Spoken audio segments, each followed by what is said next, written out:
Hi guys, welcome back to my channel. So in the last video we covered about the basics of demand as to what we understand by demand, and what is demand schedule and demand curve, what are the determinants of the individual and market demand. So thank you all for watching my video, liking, subscribing the channel and spreading the love. I hope you are able to understand the concepts. So let's move to the part 2 of demand now in this video we will be covering the law of demand majorly, where we will be talking what this law signifies and what are the reasons behind this law and what will be the conditions where this law will be violated. Okay, so let's move ahead. So law of demand, it simply says that we are studying the relationship between two two things, which is your price and your quantity demanded, keeping all other factors constant. And what are these factors? These are your price of related goods, your income, your expectations, all these factors which we studied in the last video. We are keeping it constant. We are only taking into account the price of the own commodity and the quantity demanded, and we use the word ceteris paribus. This is an economic terminology which says that other things remaining constant. So if a one marker is given to you, always use these terminology. So over here we can see dx is equals to function of the price of x. So whenever price of x is increasing, the quantity demanded will decrease, or we can say when the price is decreasing, the quantity demanded will increase. Okay, yes. So moving ahead, now whenever a law is formulated, we keep some assumptions into account, because otherwise we know economics is quite dynamic. Then our law will be very confusing, where we can give a lot of conditions. So in order to avoid that, we will be setting up few assumptions. Number one being that the consumer is rational, which means more is better. He is quite logical towards his preferences. Then he keeps his income, taste and preferences, and the price of related goods like your substitute and the complementary goods as constant. So those are not changing. We are purely understanding the factor, which is the price of the given commodity. Now demand schedule we have already done. So we see that as the price it keeps on decreasing, let's say, what happens? The quantity demanded is increasing, and on the basis of this, what we have done, we have formulated a curve where we have plotted these points. On the x-axis we have taken quantity demanded, and on the y we have taken the price. So when we plot these points, we get to know that demand curve looks like a downward sloping straight line curve. And over here also we can see that it is giving us a negative relationship, that as your price is increasing, what is happening? The quantity demanded is actually decreasing. So this is how the curve is also understood. Okay, now the question comes that why is it so? Because with the help of curve and with the help of the schedule and taking the numbers, we saw that the demand curve is downward sloping. But economically and logically we need to understand that why is this so, that why is there a negative relationship. So we will be relating it with various over here conditions, pointers. So the number one says it is from the point of view of income also, where you will be starting, because any change that takes place, it takes place in the prices, and accordingly the quantities are shifted. If you go to a market and you go to a vegetable vendor, you see what are the prices prevailing, and accordingly you take the quantity. Let's say we saw that the prices of tomato increased, and so everyone, they were using it quite cautiously, and we were decreasing our consumption for the quantity. Now if the prices of the tomatoes are back to normal, we might increase the quantity demanded. So we give our reaction with respect to the price. So if the price of the commodity is decreasing, what happened? Of course the real income of the consumer increases. And what is this real income? Real income says the disposable income, right? And what happens with that? We are able to have more quantity demanded of that commodity. So you see, here is a negative relationship only, but from the point of view of what? Income. From the point of view of income, we are signifying that how there is a negative relationship. Second, with the help of substitution, again we take a scenario that, when the price of a commodity, it decreases, what happen? We will be, let's say our given commodity is X and the price of that given commodity X is decreasing. So now if we compare with the substitute good Y, our commodity X is quite cheaper. And what will happen? We will be demanding more of the quantity X. So again, a negative relationship is established that as the price of the commodity X is decreasing, we are demanding more of that commodity, but from the angle and understanding of the substitution effect, right? Then moving ahead, next is the law of diminishing marginal utility. Now the law of diminishing marginal utility, it simply signifies that as you keep on consuming more and more of a commodity, your utility, your marginal utility from that commodity, it keeps on decreasing.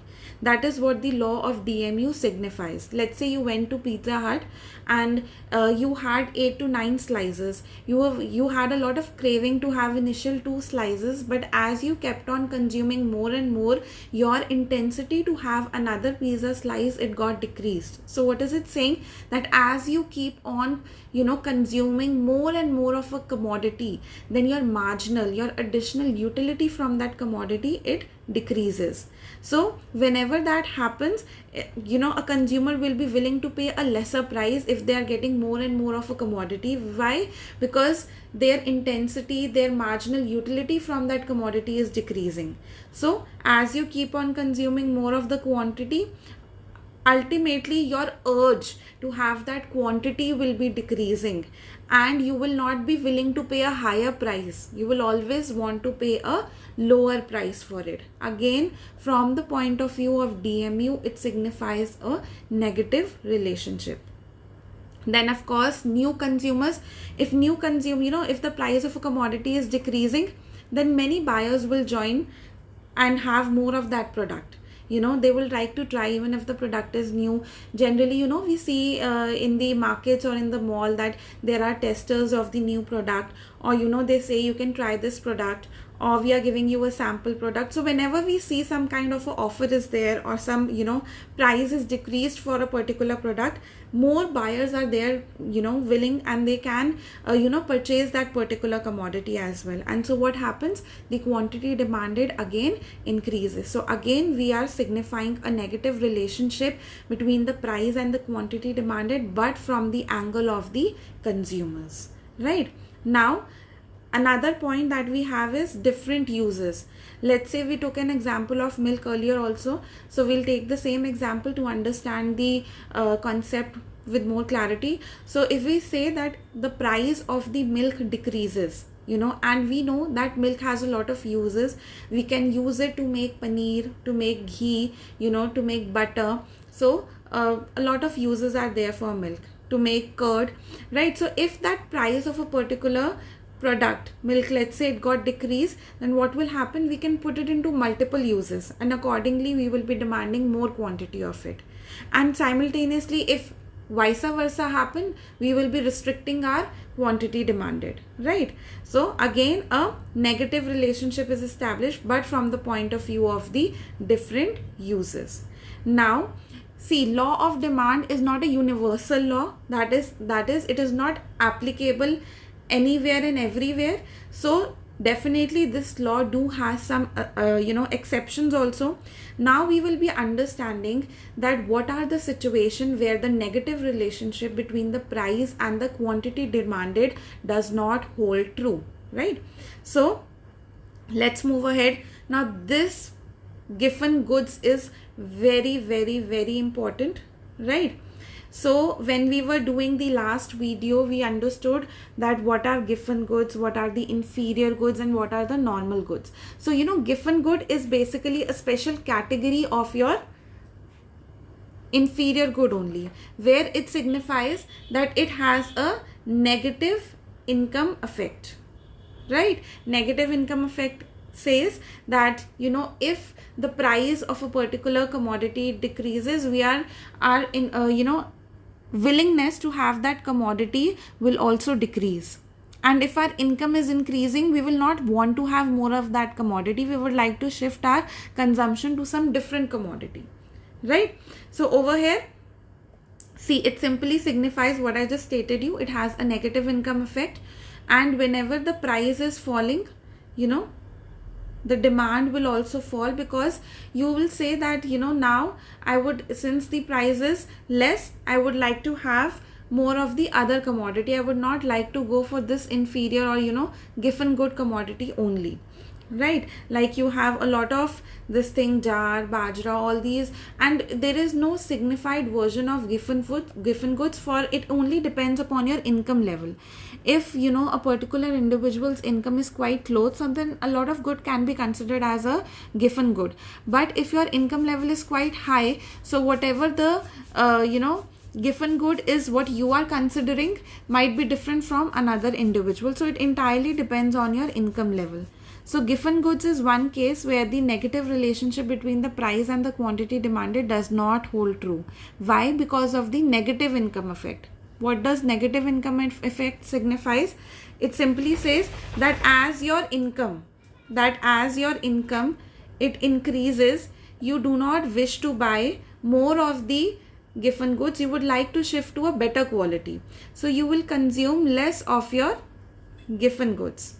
You would like to have, and you would like to shift to some better quality of it, because now your income has increased, right? So that is why you will shift your consumption to a different special type of category, which is quite better than the giffen goods, and accordingly this signifies a negative income effect. And accordingly, when you see that the price of this particular commodity has decreased, then what will happen? The quantity demanded will also decrease, and over here the law of demand does not hold true, right? So the law of demand does not hold true. Okay, I hope this concept is clear. Okay, moving ahead, then we have the status symbol goods. Now these status symbol goods could be a prestigious thing, we can say designer clothes, vintage cars, jewelries, diamonds. All these are status symbol goods, and we see that their price have been increasing all throughout. So what happens? Do we buy lesser quantity of it? Of course not. If we like that product and the price is higher, we would like to have a quantity or more quantity of it. So over here again the law of DMU does not hold true, right? The next we have is that every individual, they judge the quality of product by its price. Let's say you see that the price is quite good, so you would like to say that this is, I think, a good and a better product, when your judgment is different according to different people, right? You might say that those goods which are priced which are at higher prices, and this is a psychological thing as well. We see a lot of times that if we say that the price of this particular ice cream is a little higher, so I think this might be much better than a lower price ranged ice cream. It's a very basic example. So what happens again? When the price is decreasing, we are not increasing the quantity, we are shifting it to some another product, because we think and we use our judgment that goods which are higher priced are quite better. Okay, so these were the students' various factors, or you can say the exceptions, which actually violate the law of demand. Now another topic that we have is, and it is again quite interesting, the heading says movement along the demand curve. Now since we have already done the law of demand, we can relate to it. Now the movement along the demand curve always happens when there is the change in the own price of the commodity, right? Now that change could be, we will introduce and we'll use it and understand it with the help of demand curve and the demand schedule, tabular representation. So first we should understand theoretically. It simply says that whenever there is a change in the own price, the quantity demanded is changing itself, and the change only needs to be in the price of the given commodity. Let's say if we say that the price is decreasing and the quantity demanded is increasing, when the quantity demanded is increasing only when the price has decreased, then it will signify extension or expansion of demand. When we say that due to the increase in price the quantity demanded has decreased, then it will signify the contraction of demand, right? So taking an example over here, what do we see? That we have these prices 5, 3 and 1. So when the prices are actually decreasing, then what are we saying? That the quantity demanded is increasing, signifying extension or expansion of demand.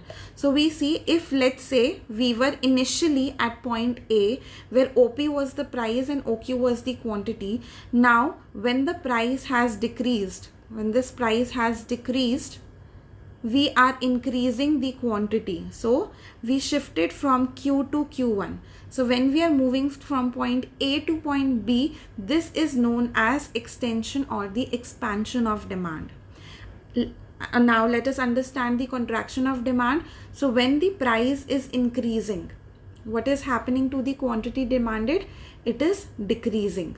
So initially if we were at point A and the price has actually increased, right? So what is happening? The quantity demanded is decreasing.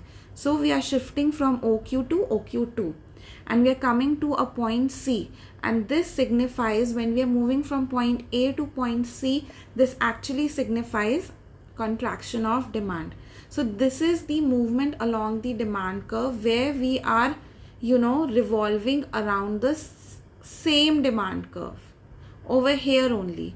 And that, contraction and expansion, it generally happens whenever there is change in the price, right? Change in the price take place, and accordingly the quantity demanded also revolves, right? Now let us understand the another concept to it, is because it will come to our mind that it's not only that the price changes, there are, demand has a lot of factors, and these other factors will also affect the demand curve. So whenever, the change in the demand happens by a factor other than the own price, which we just studied in the previous slide, whenever the demand changes except due to the change in the price, let's say price of the related commodities are changing, income, taste and preferences, future expectations, number of buyers, size of the distribution of income, when all these factors are, or some of the factors are changing, and when that change happen, our demand accordingly shifts, then we say that there is a shift in the demand curve, right? And again, what does it signifies? Like in the movement along the demand curve, we had the expansion and contraction.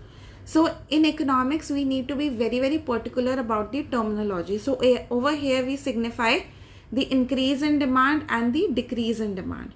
Increase in demand says that whenever the demand rises due to the factors other than the price of the commodity, and as a result demand curve shifts rightward, that is known as increase in demand.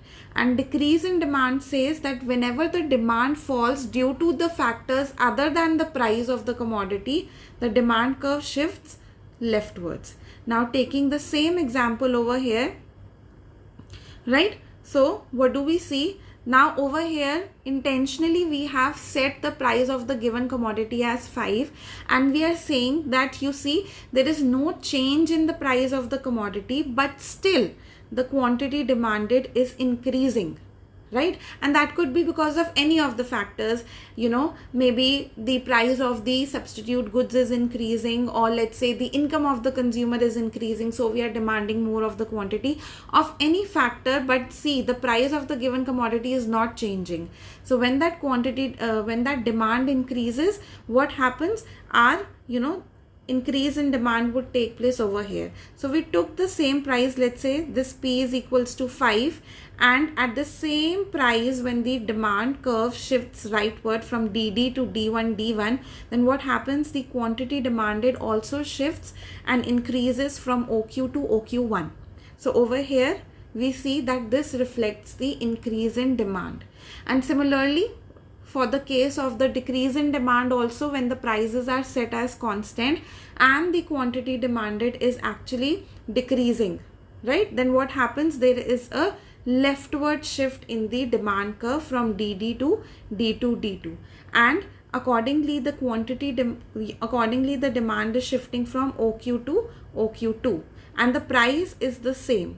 So under the shifts in, always remember, under the shifts in the demand curve, increase in demand and the decrease in demand, like these figures will be used, and under the movement along the demand curve we will be rotating along the same demand curve only, and that happens because of the price. This happens, shifts happen because of the factors other than the price of a commodity. Okay, now the concept is very simple to understand, but the questions are not quite simple when asked to you in the exams, and it will be a case based question, or some situation will be put to you, and accordingly you need to think whether the demand will increase or whether the demand will expand, whether the demand will decrease or whether the demand will contract. So the first, let's say we have taken few examples over here. How will increase in the price of coffee, which is a substitute good, affects the demand for tea, which is our given commodity? So over here, see, now what do we say? This factor is what? This factor is the substitute good. Now when the price of the substitute good is actually increasing, which is our coffee, then consumers will definitely be substituting more of the tea as compared to coffee, and accordingly there will be a increase in the demand. So there will be a rightward shift that will take place from DD to D1 D1, and our quantity demanded would also increase from OQ to OQ1. So this is the increase in the demand due to the increase in the price of the substitute good. And since the price of the substitute good is a factor other than the price, that is why a shift, a rightward shift has took place. Next example, how will increase in the price of petrol, which is a complementary good, affects the demand for cars? We know that it carries a negative relation, that whenever the price of petrol is increasing, what will the consumer do? He will have less of the petrol cars, would like to shift to some other mode like CNG, or would like to have electric cars, or would like to, shift to some other mode of transportation. Definitely will be demanding less of the petrol cars, and that is why there will be a decrease in the demand and there will be a leftward shift that will take place. So over here we saw that due to the increase in the price of petrol, our demand curve is shifting leftward from DD to D dash D dash, and the quantity is also decreasing over here accordingly, right? Okay, moving ahead now. Next example, how will decrease in the income of consumer affect the demand for normal good? So this is quite again complicated. You need to understand what kind of a good is it. So they are talking about the normal good over here. So if the demand, if there's a decrease in the income, so of course you will be purchasing less of a normal good when the income is less. So there will be a decrease in demand, and accordingly we will be shifting leftwards like this. Okay, next, how will increase in the income of consumer affect the demand for inferior good? Now the income has increased, definitely he would like to shift to a better quality product. Let's say if he was purchasing a low quality rice, he would like to now have, since his income has increased, he would like to now have better quality, you can say basmati rice, right? And accordingly he will be demanding less of the inferior good. And since this is a factor other than the price of the commodity, so this will be shifting leftwards. So we will move from DD to D1 D1, and the quantity will also decrease from OQ to OQ1. Next, how will decrease in the price of a commodity affects the demand for a commodity? Now they are saying that the price of a commodity is decreasing. So of course more good will be purchased, the law of demand also says that if the price of a commodity decreasing, we will be demanding more of the quantity. And since this is a factor which is the price of a given commodity, so here we will not be increasing the demand. We will say that there will be extension or expansion of demand, and there will be a downward movement and not a shift along the same demand curve. So initially, if we were at point A and now the price has decreased, so we will be demanding more of the quantity, and accordingly we are moving downwards. There is a movement downward along the same demand curve. Again, how will the increase in the price affect? So if the price has increased, we will be demanding less of the commodity, and accordingly there will be a contraction of demand. So you'll use the word contraction of demand and not decrease in demand, and there will be an upward movement along the demand curve. So if initially we were at point A with 100 units of quantity demanded at price 20, now if the price has increased to 25, so we will of course be demanding less of the quantity, and accordingly there will be a contraction of the demand curve, right? So I hope students you were able to understand the video, and you were able to draw some conclusion over the law of demand. So in the next class we'll try to cover elasticity of demand. I hope you like the video, and do share and subscribe to my channel.